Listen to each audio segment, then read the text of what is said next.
जय श्री महाकाल सगळ्यांना। हळदीच्या पाण्याने सुरुवात झालेली आहे। ब्रेकफास्टला होती ओट्सची खिचडी। मी मीठ आणि साखर दोन्ही गोष्टी सोडलेल्या आहेत, पण बिना मिठाचं घशाखाली उतरत नाही, त्यामुळे थोड्या प्रमाणात मीठ घातलेलं।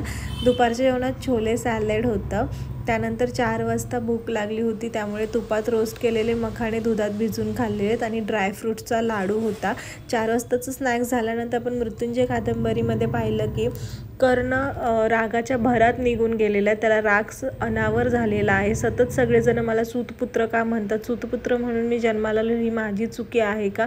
कर्ण अश्वत्थामाच्या बोलण्यावरनं सुद्धा थांबला नाही, कारण की द्रोणाचार्याने त्याचा तेवढा अपमानच केला होता। द्रोणाचार्य त्याला म्हटले की तू सूतपुत्रच आहेस, तू राजा असशील तर दुर्योधनासाठी। अजून काय बोलले ते उद्याच्या भागात सांगते। ते वर्कआउटला सुरुवात झालेलं आहे। सगळ्यात पहिले मी कार्डिओ कंप्लीट केलेलं आहे, त्यानंतर आमचं योगा सेशन होतं 1.5 तासाचं, सो ते पण कंप्लीट केलं। हा आहे आजचा सेल्फी। सगळे तास झालेत कंप्लीट।